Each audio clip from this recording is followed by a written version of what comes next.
New alarm bells ringing tonight on the coronavirus outbreak in this country. Doctors say the virus is spread through droplets when someone coughs or sneezes. And I think the business community, it's in their interest that people actually stay home and stop the spread. For a business that can allow more employees to telecommute, we want you to do that.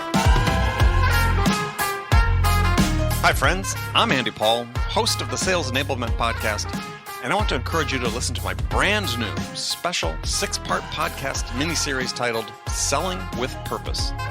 The team behind Sales Enablement Podcast and I put together this incredible series of inspiring conversations exploring what it means to sell with a mission greater than just hitting your numbers in this era of COVID-19 and beyond. So tune in to hear from world-class enterprise sales leaders and learn how their 6 companies will close $50 billion selling remotely. See how they've supported essential workers with the products and services they need to stay safe and thrive during this time of crisis. Subscribe to Selling with a Purpose now on Apple Podcasts, Spotify, Stitcher, or wherever you listen to podcasts.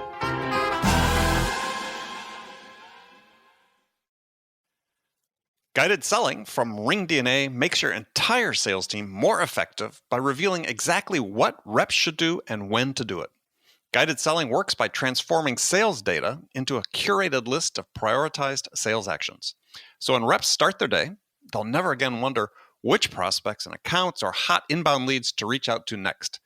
Guided selling even shifts reps' priority in response to real-time buying signals. Finally, even new reps can sell like seasoned ones. Let RingDNA be your guide to success. Learn more at ringdna.com/guided selling. That's ringdna.com/guided selling. It's also fear-based as well, right? Because oftentimes the managers, they don't necessarily have the resources to say, well, before you can do more, you got to learn how to do better. And then once you learn how to do better, you can do more better. But yeah, exactly. I agree. And I think the formula that I've learned for productivity is effectiveness times efficiency.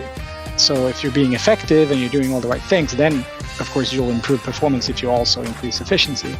But if you're multiplying by 0 or 0.1, you can run very fast without actually getting anywhere.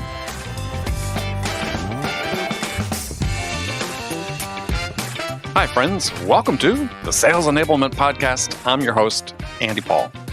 Now, that was George Brontén. George is the founder and CEO of Membrain, which is based out of Stockholm, Sweden, and is the author of a brand new book titled Stop Killing Deals. Now, you gotta love that title. It's short and to the point. And George is joining me today on Sales Enablement, episode 770, to talk about the sales behaviors, both subconscious and conscious, on the part of managers and individual sellers that, well, kill your ability to close deals. We're also going to dive into the behaviors that limit your ability to grow your sales organizations by attracting and retaining top sales talent, and as well the behaviors that impede your ability to develop the skills of your sales team, naturally all of which contribute to killing deals. And George will also share his prescriptions for overcoming the limiting beliefs or mindsets they believe are at the root of the problem. Now, before we get to George, I want to let you know that the whole team of people who work to produce this podcast, Sales Enablement with Andy Paul, are incredibly grateful for all of you who support us by listening to the show, telling your friends, sharing it on social media, and most importantly, subscribing to the show and giving us your feedback in the form of a rating and a review. So thank you. Okay, let's jump into it. George Brontén, welcome back to the show. Thank you very much, Andy. Nice to be back. It's always a pleasure to speak with you. So you're joining us from Sweden, as always? I am from Stockholm in my little man cave basement here. But in Stockholm, you guys are not sort of restricted or sheltering in place. I mean, you're sort of some restrictions, but not a lot, right? Yeah, it depends on who you ask. We've been working from home now, the entire company, for about 4 weeks. Mm-hmm. So yeah, we do the social distancing thing, but we haven't closed everything down like many other countries have. Yeah. Well, obviously, topic of debate. Which is the right way to go. So yeah, hard to tell. Huh? We'll see. It's funny. It's one of the few things probably the political conservatives in America agree with Sweden on is not going into total shutdown. But anyway, we won't get into that. So, so again, welcome back. Hey, just by way of background, so tell us how you got your start in sales. Wow, that's always an interesting question. Where to start? I think I was selling already as a young kid on the block, calling my friends, and everyone knew I could fix the bikes in the area against a small fee. But I guess professionally, my first sort of career job was selling loudspeakers in a store where they had sort of an IKEA approach to loudspeakers, where you could build your own. Yeesh.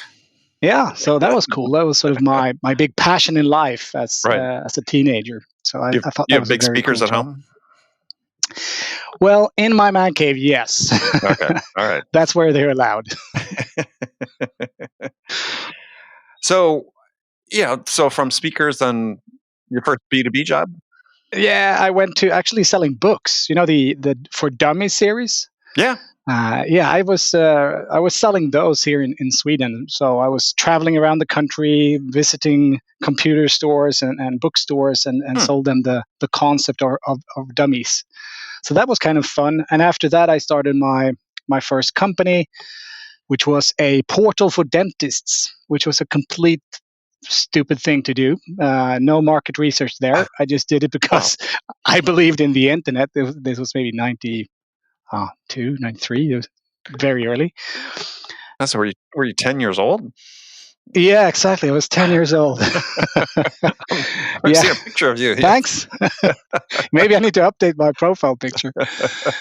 Yeah, so that wasn't a very good from a business standpoint, but of course I learned a lot. And after that, I founded a company called Upstream. And Upstream, in the beginning, we were doing websites for companies, and that transformed into software. We sold software, and the idea was basically to find sort of the golden nuggets out there that nobody knew about, and take those pieces of software to Scandinavia as the region we were representing, and then sell those through a network of resellers.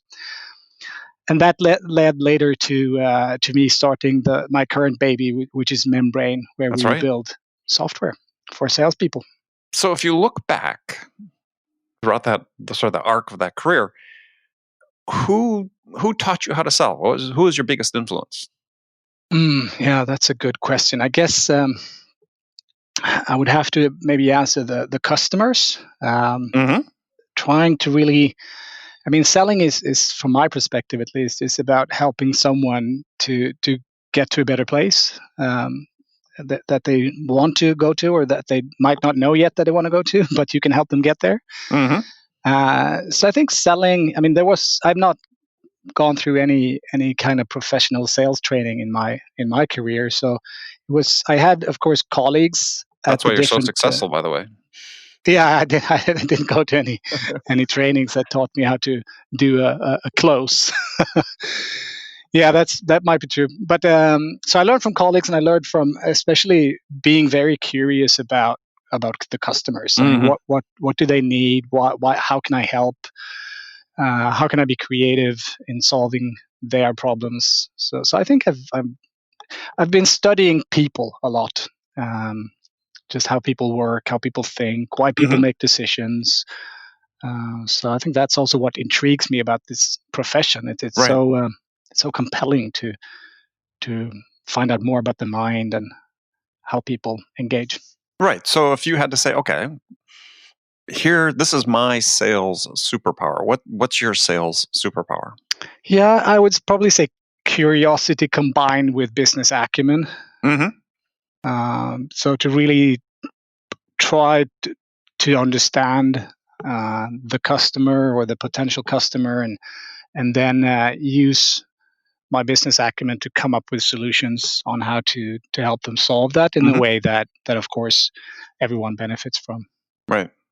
Yeah. I mean, knowing you as much as I do, I probably would have said similar thing. Good answer for you. So we're going to talk about your new book you've written called Stop Killing Deals, and very concise title. So who did you write the book for? Who's the intended audience? Sales leaders and company leaders is the primary reader that I wrote it for, because the whole idea about stop killing deals is that I think there is so much there's so many mistakes being made in selling that are a result of just making wrong assumptions about things. Mm-hmm. So that's sort of the pillar on which the book is written, and some of these should be pretty simple to fix. Which is the reason for the title. Like, if you just stop doing some of the stupid things we all might be doing, and many more than others, that can take us very far. And I'm also a bit irritated by the snake oil being peddled. Mm-hmm. In my space, in particular, in the tech space, I mean, there's always a tool to fix your problem. But you can't have a tool for every problem. Wait, you're saying Membrain doesn't fix every problem? Yeah, isn't that strange? Yeah, wow. It's weird. Yeah, so I'm kind of annoyed with that. And this whole AI and artificial intelligence, and everyone is using the latest buzzwords to sell something. Whereas I think we just need to get our head straight on what we're actually trying to do. Well, I mean, one thing that's very clear in the book is you talk about the sort of three primary self-limiting or limiting beliefs, as you called, and as you go through it, and you said this book is written for managers and leaders and so on. Is I've got sort of this beef, which is that I think that most sales issues that we're confronting today are really the fault of management. Mm-hmm. And yet that's not a very popular thing when you look online and you see what people write on LinkedIn and all these other places. It's all about, salespeople's limiting beliefs. But I think it's more important we talk about management's limiting beliefs. Yeah, I do agree. I mean, it's always, isn't it always the leadership's fault? In the end, they're the ones coming up with the strategy.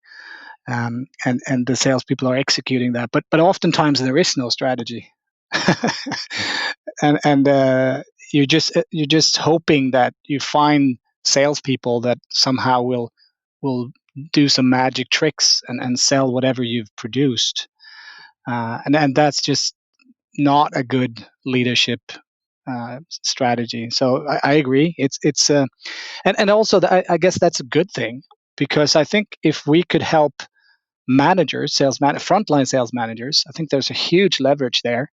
They're under. They have too little resources. They're getting too little attention. They're bogged down with too much crap to do, mm-hmm.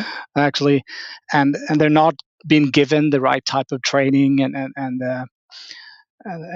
they're being screamed at a lot, and it's just not a fair game for sales managers. Which is also the fault of the leaders, the higher ups, of course. Sure. Well, I mean, you make the statement later in the book, and it wasn't about this issue per se, but I mean, obviously it is this issue. As you say, quote, "At the root of this problem is the fact that sales as a profession hasn't been taken very seriously for most of its history," and I would have added to that, by management. Mm-hmm. Sales is not taken seriously the fact of selling is taken seriously. We need revenue, but sellers themselves and what they need and what sales managers need has not been taken seriously. Yeah, I think that's of course a generalization, but that's what I'm seeing, and especially in companies led by engineers or finance people who haven't been selling themselves and haven't really been studying the field of sales. So that's why they're making all these assumptions, right? And I see a lot of toxic cultures in companies that are sort of product-led or engineer-led, and there's such a huge gap between those beliefs and what happens on the sales floor. So there's a lot of friction going on there. Yeah, but I think the issue in terms of trying to, we talk about enabling sellers, right? And so let's use that as sort of the catchphrase for improving performance is, for me, as I, experience of decades doing this and sales management and leading sales teams, as well as doing this podcast and talking to hundreds upon hundreds of sales leaders is that the problem for me is that management plays to the lowest common denominator, right? Is they sort of say, yeah, we're going to hire a team, and I know that 80% of them, probably aren't going to be good enough. And I accept that as just the fact. Mm-hmm. And so everything's sort of organized around that sort of organizing principle that, half of my team or more just isn't going to be very good. And I'm going to take steps that just sort of reinforce that, because I'll give the good leads to the people I think are better. I'll give more resources to the people I think are better. And we just see this repeated time and time again. And managers don't really aren't equipped for the most part to say, well, how do I make somebody better? How do I manage somebody to an improved performance? Yeah, no, I would agree with that. I think I spoke to a founder of a tech company, and they were selling a tool with AI, and it was looking into the CRM and trying to find out if the deals in there in the pipeline were for real, or if there was a lot of just fluff in there. And the interesting part of that story was that they finally had to put the company down. So they did not succeed. But looking back at it, and the reflections made were, we were selling to sales directors, and they loved the idea. But when they saw the product in action, everything became very transparent for them, but also for the leadership, right? So it became pretty apparent that they weren't really doing their job very well. The emperor had no clothes. Then they didn't want to buy it, right? So, and that's also very interesting. So it just becomes a very bad series of events if the leaders don't trust or just assume that the sales director will know what to do, and the sales director does not have the resources, or maybe creates the right plan, and the managers are not equipped correctly, or not hired directly, or not promoted correctly, etc., etc. And everyone tries to hide that they're doing something wrong. That's a very bad culture that gets created. I'm not saying that's the case everywhere, but predominantly, it's quite often that's the case, and that's very sad. I mean, we should all be looking at like the Toyota way. Like, how do we improve everything? How do we ask 5 whys to come up with the root of the problem and fix that and improve continuously? Because nothing is. There's no right answer that solves everything. It's iteration. It's being agile, listening to customers.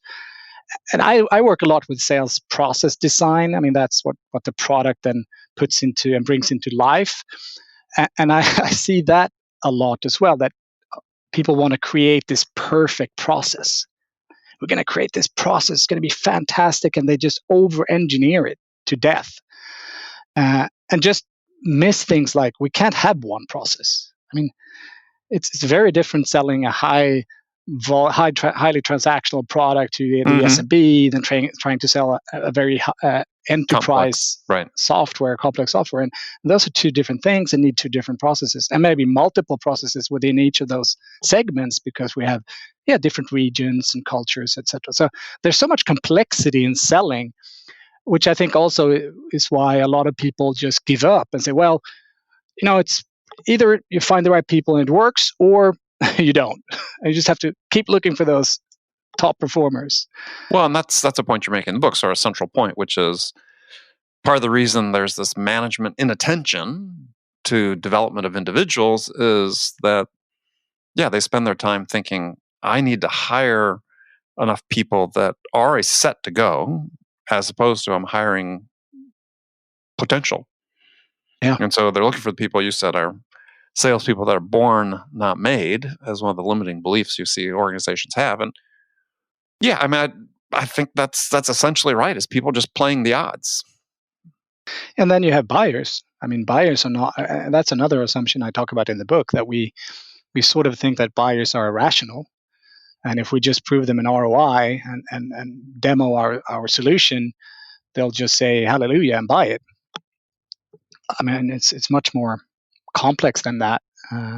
So we need to wrap our head around that as well. And there are more stakeholders. Everyone is saying these things, but actually doing the right things to embrace the complexity is different from just understanding that is complex. Right. So I think that before we move on to the next topic, just to finish on this one, because again, the focus has to be is how do we enable people to achieve, how do we enable people to perform at higher levels? And I think you're talking about in your book, and I certainly agree, is that the limiting factor is really management. And I think one of the issues that we have to confront as a profession, if we really want to enable our sellers to achieve, is that we sort of need to blow up the way we manage sales right now. No matter where your sales team is working from, RingDNA can enable them to be more productive and effective. RingDNA offers a complete platform for remote sales teams that gives reps the tools they need to connect with more prospects and create more opportunities and drive more revenue no matter where they're working from. And managers can get real-time insight they need to coach reps to success. Win more deals from anywhere on the planet with RingDNA. Learn more about how RingDNA helps remote teams at ringdna.com/remote work. That's ringdna.com/remote work. New alarm bells ringing tonight on the coronavirus outbreak in this country. Doctors say the virus is spread through droplets when someone coughs or sneezes. And I think the business community, it's in their interest that people actually stay home and stop the spread. For a business that can allow more employees to telecommute, we want you to do that. Hi, friends. I'm Andy Paul, host of the Sales Enablement Podcast, and I want to encourage you to listen to my brand new special 6-part podcast miniseries titled Selling with Purpose. The team behind Sales Enablement Podcast and I put together this incredible series of inspiring conversations exploring what it means to sell with a mission greater than just hitting your numbers in this era of COVID-19 and beyond. So tune in to hear from world-class enterprise sales leaders and learn how their 6 companies will close $50 billion selling remotely. See how they've supported essential workers with the products and services they need to stay safe and thrive during this time of crisis. Subscribe to Selling with a Purpose now on Apple Podcasts, Spotify, Stitcher, or wherever you listen to podcasts.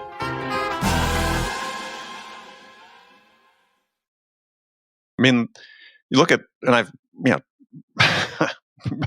gotten on my soapbox many times about this on this program, but if you look at how professional sports teams have completely changed how they manage performance, these are performance organizations, right? The whole goal is just like sales. How do we get top professionals to perform to the top of their potential? Is they don't have a coaching staff of one like we oftentimes have in sales, right? You might have a CRO, a VP, and then a couple, depending on how big your organization is, you might have a director, maybe a manager. But you get into sports, they've got these people that are specialists in performance improvement. They've got data analysts. They've got, I've given this example on the show before. Is Liverpool was my soccer team, and I think they have 3 coaches in there just on their first team squad with the word performance in their title. Mm-hmm. So we've become very specialized in those professions, much like we've done in the sales. Now we've got specialized sales roles, SDR, BDRs, AEs, account managers, so on. But we fundamentally are managing sales the same way we did 120 years ago. We expect that CRO, expect that sales leader to know all of this, to be an expert on performance and mindset and motivation and all these things that the world has sort of said, well, no, you really got to hire specialists who are good at that. Yeah, and you mentioned data analysts. That's an interesting topic as well, because that's something I see a lot of sales managers and sales directors not being very good at. But it's a very important piece of being able to manage and know who to coach about what and when, is to really know the numbers and understand how to read what is going on through the numbers. And that's a skill that I think a lot of sales leaders are lacking, and not just a skill. Maybe not just the skill, but actually the raw data, because the data in the systems are inaccurate oftentimes because of different factors: system not being used, the process just consisting of a few stages and no depth, no milestones, and there are a bunch of things that make this just the KPIs coming out of these reports. The reporting systems are not really of any use to a coach. So you have to have, I mean, all that stuff needs to just be designed in a way that a coach can look at the numbers in a structured format that allows that person to see who needs to be helped with what and what. Is it a people problem? Is it a skills problem? Is it a strategy problem? Is it a product problem, competition? I mean, you have to know that by looking at the data, and I see that that's a challenge for a lot of sales organizations. Yeah, well, I think it's a challenge in society at large these days, is that we increasingly rely on data to communicate something. And we see it on the internet, the press uses more graphics, fewer words. I think we struggle with data literacy. Just because we have the data, to your point, doesn't mean we understand what it means. We don't know how to look at data and say, well, what's missing? Where's the context here, right? What's a missing variable that's having an impact on what these results are telling me? And I think that, again, this starts with management. I'm not faulting them, but is we need to be training managers, leaders, in how to look at data, how to understand data. And I don't hold myself out as an expert, but I'm reading as much as I can about it because this is a problem. And we see it, online, again, on LinkedIn, where somebody will publish an article saying, we've analyzed all these calls and this is what it means. And it doesn't mean that at all. Oh yeah, no, I hate those. It is just wrong, and we're misleading people. You can't take a brute force approach to that and say, with this broad brush, because anytime we see that type of stuff online, it's like, that's not the picture, right? Yeah. And yet people, because they're not accustomed to dealing with data yet, is they don't question it. And this happens on a more micro level with managers and the data they're getting from all their tools. Yeah, and comparing data also. I think that a lot. If you look at a number, you want, and it's in your space. You of course, it's a natural thing to compare that with your numbers. The problem in selling is that there is no standard. So if someone says we have a win rate of X, you can't really know what that means unless you actually ask them, okay, how do you measure win rates? Where is it from the start of an opportunity until the time you win it or lose it? Or does it start when you make first contact? I mean, early prospecting. And people have these all mixed up, even within organizations. Yes, so absolutely. So that makes it really, really hard also to start comparing, and especially those kind of marketing stats that are thrown around. Like if you ask the customer X within the first 3.3 minutes and 12 seconds, you'll get Y. It's like, come on. That's what I mean with peddling snake oil. That's just annoying to me. Oh yeah, no, I'm the first one to get annoyed at that. Because again, we're doing a disservice to people that want easy answers, and we're not in a business where there's really a lot of easy answers to be had.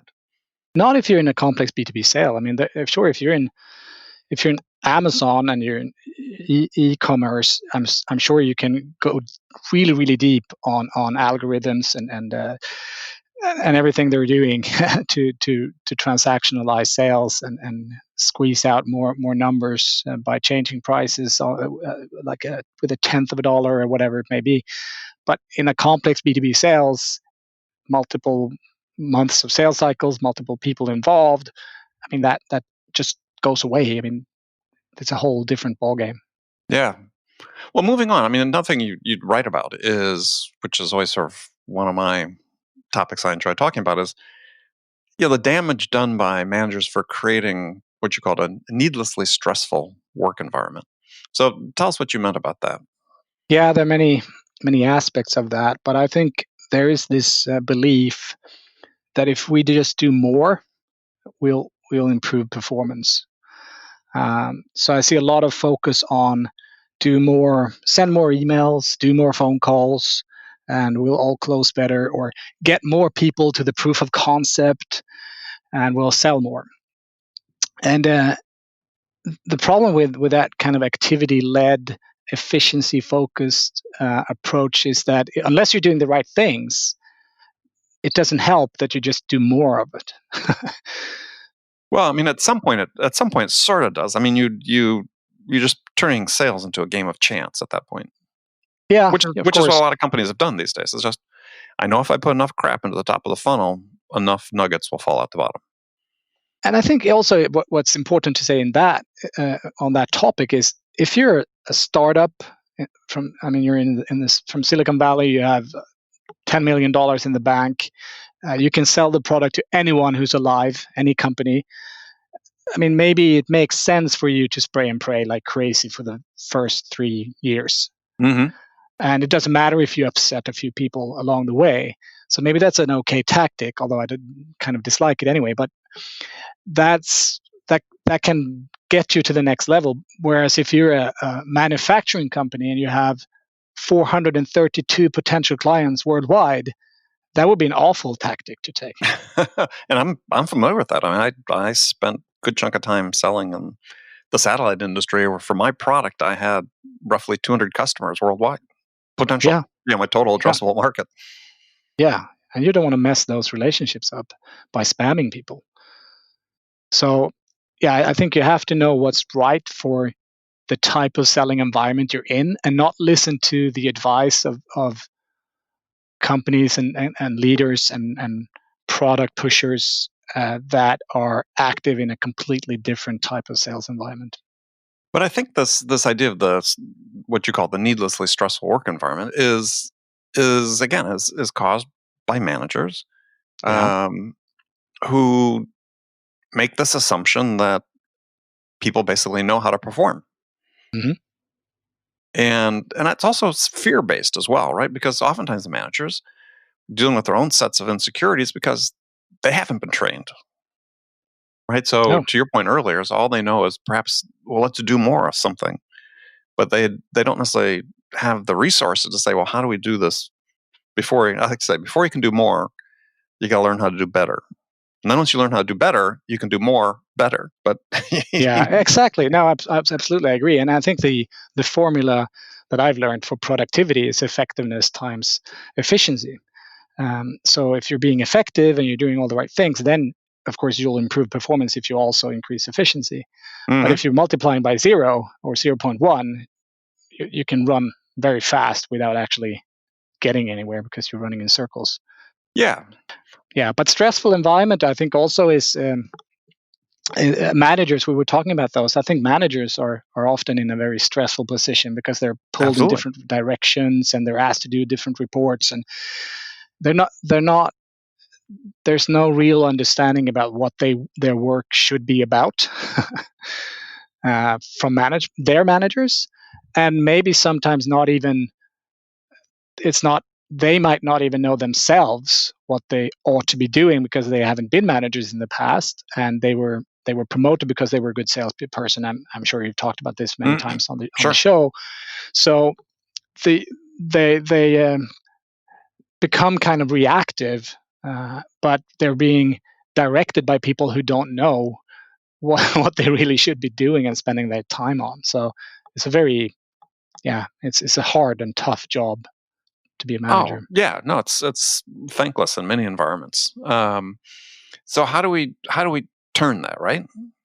Because to turn anything around, to make any sort of substantial changes or substantive changes, there's going to be some pain involved, and companies have to be willing to accept some pain to change how we manage sales.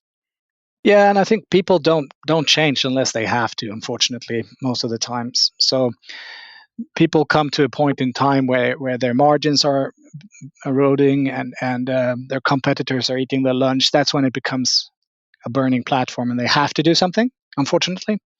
That's what we're seeing. Well, but if you look at the industry reports, we're sort of in this downward trend, if not spiral, in terms of sales performance, CSO Insights reports, other reports out there. So, I mean, it's not that there's necessarily rigorous studies, but, data points saying Yeah, we're in this golden age where we've got all this great sales technology to invest in and apply to the process, and yet our performance is sinking. So to me, it seems like there is a sense of urgency about it across Yeah, the board. but I don't know if it is, because as you mentioned previously, uh, they've sort of they've just sort of accepted the fact that, okay, 80% of my salespeople will not perform. Have to go recruit the 20% that can perform, and I'll just have this constant churn and rotation of people, and somehow that's become the norm. So I just, unfortunately, I see a lot of leaders out there who are not striving for excellence. They've sort of gotten into this mode that this is the way it is. So I guess they need just to be awaken, and usually they are by competitors who get it and start running very fast, and they're being outcompeted, and that's when they sort of wake up to, oh crap, there's a better way to do it. What are we going to do? Who can we imitate? I'm being a bit harsh, but I think that's how human beings usually work. We don't. I mean, we love the status quo. We hate change for the most part, and we just change when we really have to. And this whole situation we're in now is telling.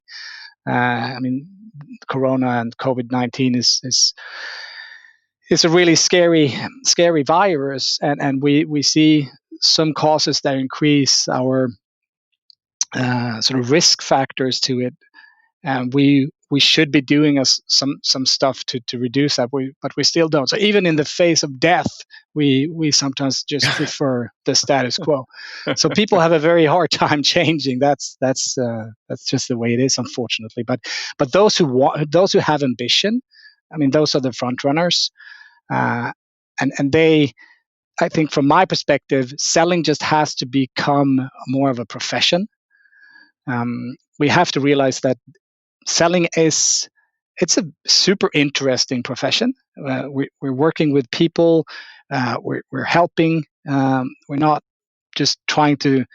I mean, we have to get away from this perception that selling is something that we do onto people.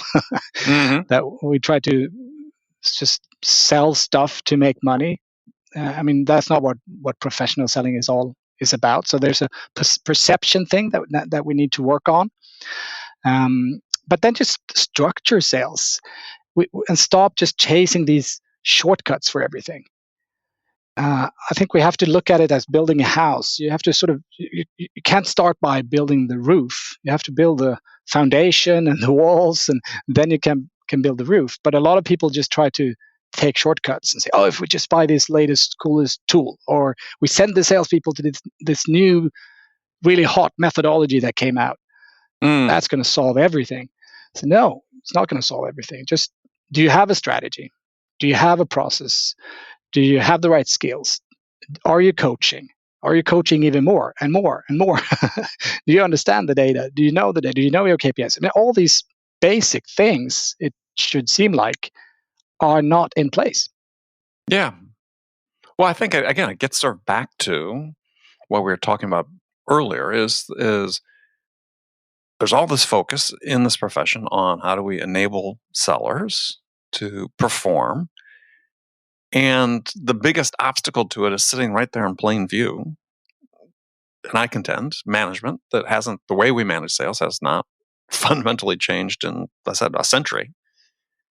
And until we're willing to tackle that, until we're willing to take it seriously enough, to your point in your book, that leaders just don't take sales seriously enough. I mean, again, they take revenue seriously, but we've structured sales in such a way that, by and large, in most companies, it's just like, yeah, this is sort of a necessary evil. We'll do it, and we're going to feed it just enough to sort of get what we want out of it. But we're just sort of muddling along from year to year to year. And the good thing about that is, I think there are some simple mistakes that keep on being made in selling that we could fix easily. Okay, give us an example. Yeah, so in my previous company, the main problem was that we did not engage all the right stakeholders, and I would argue that is the number one problem in a complex sale.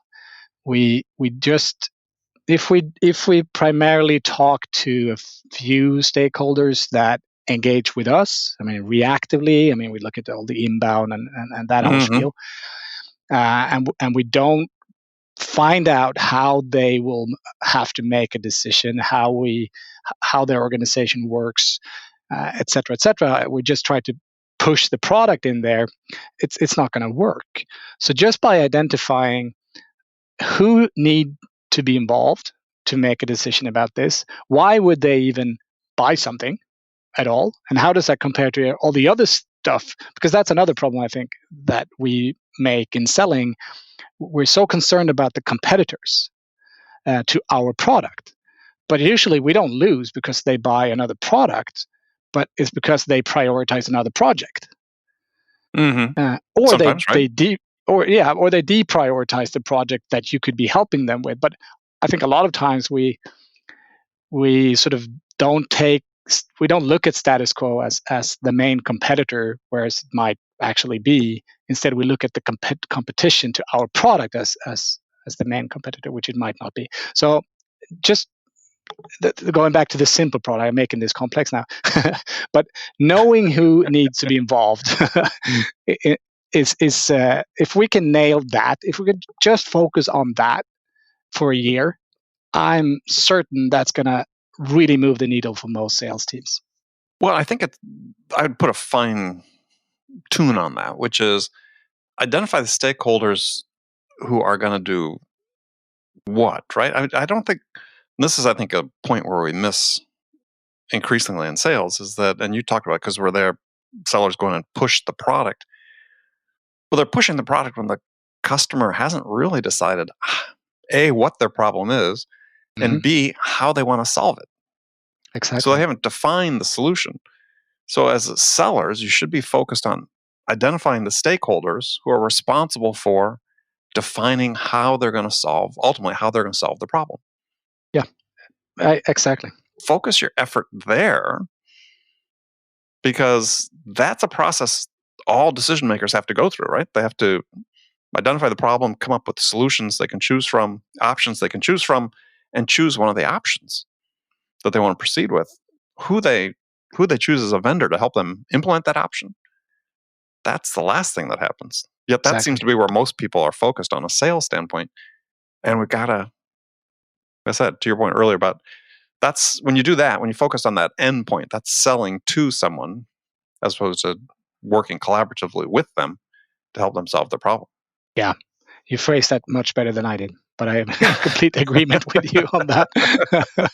Yeah, because they're going to make a decision about improving something, and if you're going to be involved or not, that's going to be a result of if they define the problem or how they define the problem in the first place. Well, I mean, you touch on this a little bit in the book when you talk about checklists, and I love the fact you embrace Atul Gawande and the Checklist Manifesto. I think every salesperson, every sales manager, or sales leader should be reading that book if they haven't already. But one of the things that's sort of interesting, though, is I love the idea of checklists, but I think we also have to caution against becoming too prescriptive in our sales process to this point, because we've got these, sort of, I think, consider inflexible sales processes that many companies put together, and they don't align with the buying experience of the buyer and how they're going through their process. And I think that becomes one of our big challenges. And sort of to this discussion we just had about helping define what their solution should be and who those stakeholders are who are involved in that, that's not a linear process at all. That's not a stage-based process. That requires a lot of flexibility. And so how do we reconcile that? Having a process with a customer that really has no process. Yeah, it's true, and I think it's difficult to now. I'm in my head. The technology is spinning, right? I'm seeing the screens, and it's hard to have a non-linear workflow. But I think the way we've seen customers approach it is looking at more of a milestone approach, and that a milestone that you complete can also be uncompleted. I mean, sometimes you have to go back. Exactly. Because you didn't have all the stakeholders to really get to that point. You had one person that made it got to that point. Or maybe you had them all, but somebody said, well, hey, we didn't think about this. Yeah. Right? And then it's like, oh, shit, we got to go think about that. That's right. We can do this on our own. Yeah, so of course, I agree. So you have to design the process with the buyer in mind. And that's not super simple either, because all buyers are not the same. But I think we have to sort of find the common denominators on a milestone basis, and there are different approaches. I mean, Gartner is talking about their works to be done, and there's some methodologies around that, so you can define that. Have we helped them do this part of their decision-making journey? Right. Yes, or what steps do we need to take there? And we're building some cool stuff where we're actually dynamically changing the process based on strengths and weaknesses of each individual salesperson. No, I like because a very senior, experienced person who knows the customers inside out, the industry and the products, he might not need the same kind of enablement that a new person that we're just onboarding would need. So I also like the way that we need to make these processes much more dynamic and agile and change based on who you are as a salesperson, but also who's the customer, what's the industry. All these things need to come together in a nice way. Yeah. All very interesting. Well, George, we're sort of run out of time here, but thank you for joining us. Thank you for having me. It was a pleasure. Well, so tell folks how they can find out more about Membrain and your book. Yeah, so I'm active on LinkedIn, so find me there, George Brontén, connect with me, and membrain.com if you want to learn more about that. And the book has a cool URL. It's stop.killing.deals. Very emphatic. I like that. Yeah. Nice. Thanks, Andy. Thanks a lot. Okay, friends, that's it for this episode. First of all, I want to thank you for taking the time to listen. I'm so grateful for your support of this program. I also want to thank George Brontén for sharing his story with us today. If you enjoyed this episode, please subscribe to this podcast, Sales Enablement with Andy Paul, on iTunes, Spotify, or wherever you listen to this show. And if you could also leave us a rating or review and let us know how we're doing, we'd appreciate it. You can do all that on your phone in less than a minute as soon as this podcast is over. So thank you for your help. And thank you so much for investing your time to join me today. Until next time, I'm your host, Andy Paul. Good selling, everyone.